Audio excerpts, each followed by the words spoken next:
नमस्कार, मी पोपट पिटेकर. नवराष्ट्रामध्ये आपलं सर्वांचं स्वागत. राज्यभरात गेल्या 4 दिवसापासून संप सुरू आहे, मात्र जिल्हा रुग्णालयात फक्त संपाला पाठिंबा दिलेला आहे आणि काम सुरू करण्यात आलेलं आहे. काय सांगाल मॅडम? आपल्याकडे जिल्हा रुग्णालयामध्ये तातडीची सेवा असते. रुग्ण अत्यवस्था असतात आणि या रुग्णांना आपल्या संपामुळे कुठल्याही प्रकारचा त्रास उद्भवू नये किंवा त्यांना सेवा वेळच्या वेळी पुरवली जावी, या अनुषंगाने आम्ही आमच्या संपाला पूर्ण पाठिंबा असून सुद्धा आम्ही आता कर्तव्यावर तत्पर आहोत. मोठ्या प्रमाणात इथं गर्दी पाहायला मिळते, पण तुम्ही सकाळपासूनच तुमचं जे काय दिनचर्याचं काम असतं ते सुरू ठेवलंय. कारण आमच्याकडे सगळे येणारे रुग्ण इमर्जन्सी म्हणजे LSCSचे पेशंट असतात आणि त्यांच्या इमर्जन्सी सेवा आम्हाला द्यावी लागते. त्याच्यासाठी आमच्यामध्ये संपाला पाठिंबा आहे.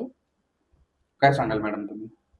पेशंटची हेळसांड होऊ नये म्हणून आम्ही संपाला पाठिंबा पूर्ण आहे आमचं, पण आम्ही काम करतो.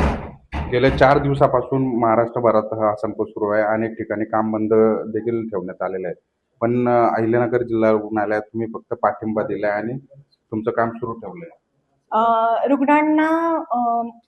रुग्णांची काळजी घेणं, त्यांना सेवा देणं हे पण महत्त्वाचं आहे. पण त्याचबरोबर जे कर्मचारी काम करतात त्यांच्या सुद्धा मागण्या मान्य व्हायला पाहिजे. सगळ्यांना सारखं वेतन मिळायला पाहिजे. पण आमची मागणी जर तुम्ही मान्य करायला पाहिजे अशी आमची विनंती आहे सरकारला. पण रुग्णसेवेमध्ये अडथळा यायला नको म्हणून आम्ही संपामध्ये सहभागी आहोत, पण आम्ही काम करून सहभागी आहोत की जेणेकरून रुग्णांना सेवा मिळायला अडचण येणार नाही. काय सांगाल?